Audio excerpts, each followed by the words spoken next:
মধ্যরাতে বনলতার আকস্মিক চিৎকারে বাড়িতে সবার ঘুম ভেঙে গেল। জমিদার আদিত্য নারায়ণ ও তার স্ত্রী বিনোদিনী দেবী সাথে বাড়ির আরও লোকজন ঘর থেকে বেরিয়ে বনলতার ঘরের দিকে এগিয়ে গেলেন।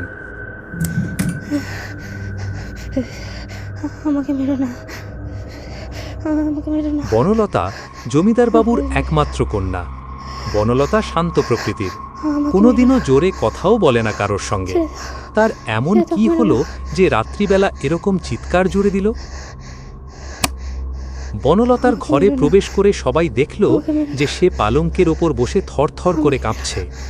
বিনোদিনী দেবী মেয়ের কাছে গিয়ে প্রশ্ন করলেন, লতা, কি হয়েছে মা? কি হয়েছে? শরীর ঠিক আছে তো মা? মা, ও মা, মা শোনো, আমি না ঘরে একজনকে দেখেছি মা। এই কথা শুনে জমিদার মশাই ক্রুদ্ধ হয়ে প্রহরীকে ডাকলেন। প্রহরী, প্রহরী, প্রহরী! আজ্ঞে হুজুর, কোথায় থাকো তুমি? রাত্রিবেলা আমার মেয়ের ঘরে কে ঢুকলো? তুমি থাকতে? না হুজুর, আমি তো সারাক্ষণ সজাগ থেকে সম্পূর্ণ দোতলায় পাহারা দিচ্ছি, কেউ এদিকে আসেনি হুজুর। তাহলে কি আমার মেয়ে মিথ্যা কথা বলছে? হুঙ্কার দিয়ে প্রশ্ন করলেন জমিদার মশাই। প্রহরী মাথা নিচু করে দাঁড়িয়ে রইল। বনলতা কম্পিত স্বরে বলল, আমি যাকে দেখেছি সে কোনো মানুষ ছিল না, সে কোনো মানুষ হতেই পারে না। ঘরের মধ্যেই সবাই চুপ করে রইল। কারোর মুখ থেকে কোনো কথা সরছে না। জমিদার মশাই ও বিনোদিনী দেবী হাঁ করে তাকিয়েছিলেন মেয়ের দিকে। বনলতা ভয়ে ভয়ে বলে চলল, আমি ঘুমাচ্ছিলাম, হঠাৎ আমার মনে হলো কেউ যেন আমার নাম ধরে ডাকছে। সে ডাকটা না মা একদম অন্য রকমের, জানো মা, একদম অন্য রকমের ছিল। পুরুষ ও মহিলার মেশানো একটা কণ্ঠ। তার মনে যেন আমার জন্য কত রাগ জমা আছে। জমিদার মশাই সব শুনে বললেন, আমার মনে হয় তুই স্বপ্ন দেখছিস মা। না না বাবা, না, আমি সত্যি স্বপ্ন দেখিনি। আমি যা দেখেছি চোখের সামনে দেখেছি, সজ্ঞানে দেখেছি। প্রতিবাদ করল বনলতা। বিনোদিনী দেবী মেয়ের মাথায় হাত রেখে বললেন, না রে মা, ওরকম তোর মনে হচ্ছে, তুই নিশ্চয়ই ভুল দেখেছিস। ও বাবা গো!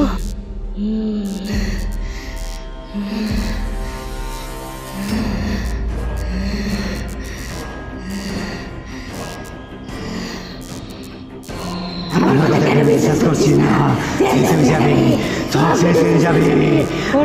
আমি আছি, আমি। তারপর ধীরে ধীরে বনলতার শরীরটা ধনুকের মতো বেঁকে গেল। এবারে একটা হুলস্থুল বেঁধে গেল। ভয়ে বাড়ির কাজের লোকেরা এই দৃশ্য দেখে চিৎকার করে যে যেদিকে বাড়ল দৌড় লাগাল।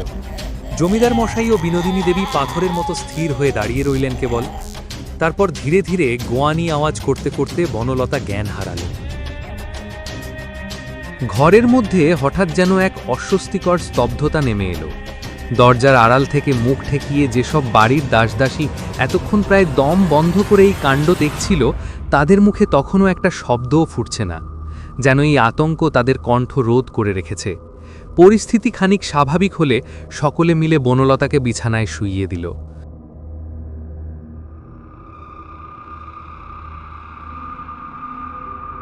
আমাদের মেয়েটার কি হয়ে গেল গো? কার এমন কুনজর পড়লো? কিছু একটা করো না গো, আমি যে ওকে আর এমন দেখতে পাচ্ছি না। কাল বাদে পরশু অমাবস্যা, জানি না কি হতে চলেছে আমার মেয়েটার সঙ্গে। আমি কোনো ঝুঁকি নিতে চাই না, তোমাকে কিছু একটা করতেই হবে। তুমি চিন্তা করো না, আমি লোক পাঠিয়ে বাবাকে নিয়ে আসবো। লতা খুব তাড়াতাড়ি ঠিক হয়ে যাবে। পরের দিন জমিদার বাড়িতে আগমন ঘটল অঘোরী বাবার। লম্বা শীর্ণকায় মানুষ, গায়ের রং কয়লার মতো কালো, রক্তবর্ণ চোখ। কর্তামশাই বলুন, কি করতে পারি আপনার জন্য? বলছি, কিন্তু তার আগে আপনাকে একটা কথা বলে রাখি। এই বিষয়টা আমার মেয়ের ব্যাপারে, কাজে বুঝতেই পারছেন আমরা এই বিষয়টা অত্যন্ত গোপন রাখতে চাইছি। আপনি সব কিছুতে নিশ্চিন্তে থাকুন, আমি কিছুই বলবো না। এবারে বলেন কি হয়েছে আপনার মেয়ের? জমিদার মশাই গতকাল রাতের সমস্ত ঘটনা খুলে বললেন অঘরী বাবাকে। সব শুনে তিনি বললেন, অমাবস্যা মানে আগামীকাল। ঠিক আছে, চলুন, আমি একবার সামনে থেকে দেখব আপনার মেয়েকে। অঘরী বাবাকে নিয়ে যাওয়া হলো বনলতার ঘরে। সেই ঘরে এখন কেবল বিনোদিনী দেবী মেয়ের মাথা কোলে নিয়ে বসে আছেন। অঘরী বাবা ঘরে প্রবেশ করতেই বনলতার শরীরটা থরথর করে কেঁপে উঠল। অঘরী বাবা নিজের ঘটি থেকে সামান্য জল নিয়ে বিড়বিড় করে একটা মন্ত্র পাঠ করল। তারপর হাতের মুঠোতে 3 বার ফুঁ দিয়ে সেই জল ছুঁড়ে দিল বনলতার নির্জীব শরীরের দিকে। সঙ্গে সঙ্গে বনলতা চোখ খুলে তাকালো। ওর চোখ সম্পূর্ণ সাদা। তারপর মুখটা উপরে তুলে হাসতে শুরু করল।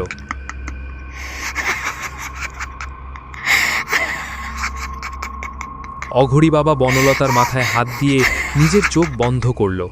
তার চেতনা যেন এই জগতের আলো থেকে নিজেকে গুটিয়ে নিয়ে ডুব দিল এক অদৃশ্য জগতে।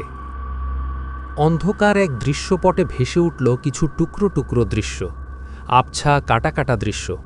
অঘরী বাবার কপালে ভাঁজ পড়ল, যেন সে নিজের মনে ওইসব বিচ্ছিন্ন দৃশ্যগুলোকে একত্রিত করার প্রাণপণ চেষ্টা করছে। ওই এদিকে আয়, এদিকে আয়। এই তো আমি এখানে আছি, আয়, ধর আমাকে। ধর ধর আমাকে, ধর। এদিকে আয়, আমাকে ধর। নিরিবিলি এক শান্ত গ্রামের পরিবেশ। এক নির্জন আমবাগানের ছায়ায় খেলা করছে মেয়ের দল। তাদের মধ্যে রয়েছে বনলতা। সে প্রাণ খুলে হাসছে। কি অপূর্ব তার সেই মুখ!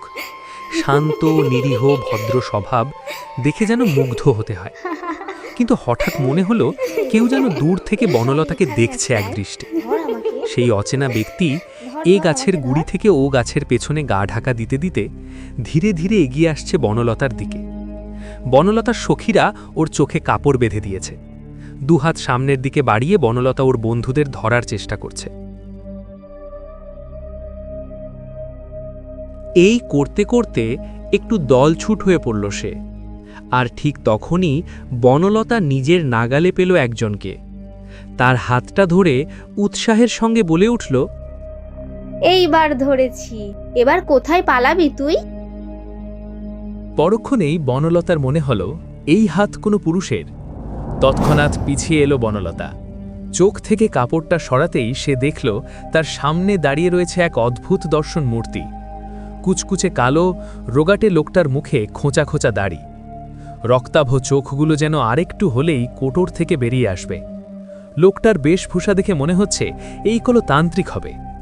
বনলতা গম্ভীর স্বরে প্রশ্ন করল, আপনি আমাদের বাগানে কি করছেন? এই দিক দিয়েই যাচ্ছিলাম।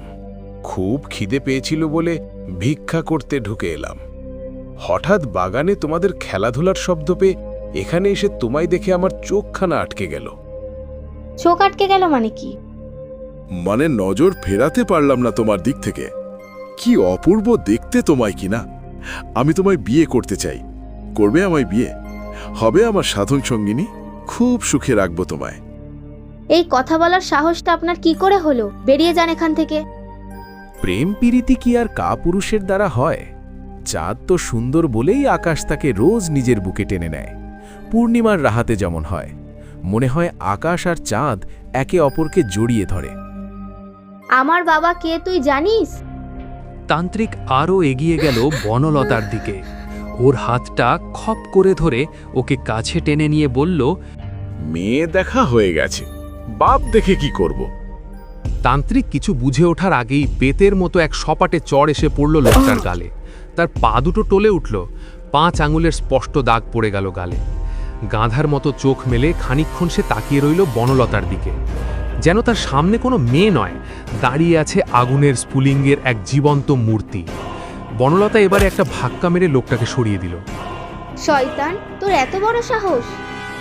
এবারে তান্ত্রিক রাগে ফেটে পড়ল।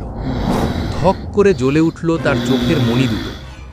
সে গর্জে উঠল, তুই আজ যা করলি এর মাসুল তোকে গুনতেই হবে। আমি তোকে শেষ করে দেব। পূর্ণিমার চাঁদ মনে করে তোকে আগলে রাখতে চেয়েছিলাম, কিন্তু এখন তোকে আমি গ্রাস করব। ঠিক যেমন অমাবস্যার রাতের অন্ধকার চাঁদকে গ্রাস করে। সেদিনের মতো লোকটা চলে গেল। অঘরী বাবা আস্তে আস্তে নিজের চোখ মেলে তাকিয়ে বনলতার মাথা থেকে নিজের হাত সরিয়ে নিল। অঘরী বাবা সমস্ত কথা খুলে বলল জমিদার ও তার পত্নীকে। জমিদার ক্রুদ্ধস্বরে বললেন, এখনই আমি প্রহরীদের বলছি ওই তান্ত্রিককে খোঁজার জন্য। এতে কোনো লাভ হবে না, আরও সময় নষ্ট হবে। তাছাড়া ওই ভণ্ড তান্ত্রিককে পেলেও আর কোনো লাভ হবে না, কারণ ও নিজে চাইলেও এখন আপনার মেয়েকে বাঁচাতে পারবে না। রাগে ক্ষোভে অপমানে ও আপনার মেয়েকে বান মেরেছে। হ্যাঁ, অমাবস্যার আগেই এই বান নিষ্ক্রিয় না করলে আপনার মেয়েকে আর বাঁচানো যাবে না। তাহলে সেটাই করুন দয়া করে, যত টাকা লাগে আমি দেব। বললেই তো এই কাজ করা যায় না গিন্নিমা। অন্যের বান নিষ্ক্রিয় করলে বিপদ যে আমার ঘাড়েও আসতে পারে। তাছাড়া এ কাজ কেবল শ্মশানে বসেই করতে হবে। তারপর ঝুলি থেকে একটা লেবু বের করে অঘরী বাবা বনলতার হাতের মুঠোতে রেখে একটা কালো কাপড় দিয়ে ওর হাতটা বেঁধে দিয়ে বলল, এটা ওর হাতেই থাকবে। আপনারা কালকের আগে এই ঘরে ঢুকবেন না। কাল ঠিক রাত 11টার সময় এই লেবুটা আপনারা বের করে নেবেন। তারপর এই বাড়ির এক বিশ্বস্ত প্রহরীকে দিয়ে আমার কাছে পাঠাবেন। আমি ওই শ্মশানেই থাকব। পরের দিন সন্ধ্যা থেকেই বৃষ্টি নেমেছে। উত্তাল পরিবেশ দেখে মনে মনে আসন্ন বিপদের আন্দাজ করতে পারছিলেন জমিদার মশাই। আজই সেই দিন। আজ যদি বান নিষ্ক্রিয় না করা যায় তাহলে আর ভাবতে পারলেন না জমিদার আদিত্য নারায়ণ। মনে জোর রেখে এই লড়াইয়ের শেষ দেখে ছাড়বেন তিনি।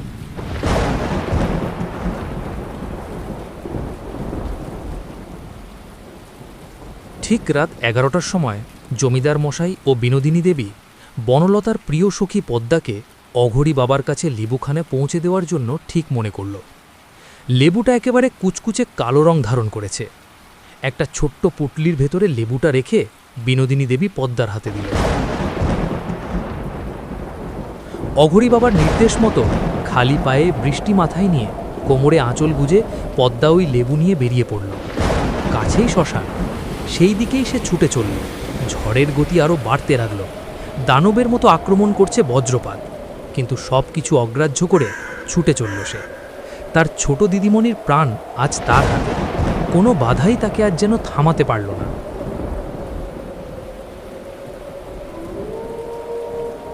শ্মশান পৌঁছে পদ্মা দেখল বটতলাতে তার জন্য অপেক্ষা করছে তান্ত্রিক।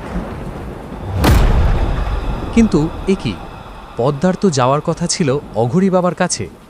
তাহলে পদ্মা বলল, এই নাও, তোমার কথা মতো সব করেছি। এবার তাড়াতাড়ি ওকে শেষ করো, যাতে ওর ভাগের সব সম্পত্তি আমি পাই। হাতে লেবুটা তুলে নিয়ে রহস্যজনক কণ্ঠে বলল, খুব দুঃসাহস তোদের ওই জমিদারের মেয়ের, নইলে আমার গালে চড় বসায়। ভাগ্যিস সেদিন সুযোগ বুঝে ওর মাথা থেকে একটা চুল ছিঁড়ে নিয়েছিলাম, না হলে বান মারার মতো কোনো অস্ত্রই আমার কাছে থাকতো না।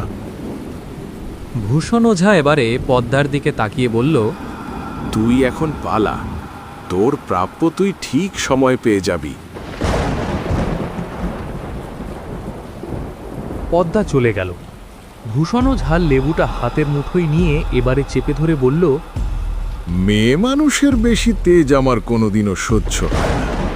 আমায় অপমান করার ফল ভোগ করে এবার। ভূষণ ওঝা লেবুটা হাতের মুঠোয় ভীষণভাবে চেপে ধরল।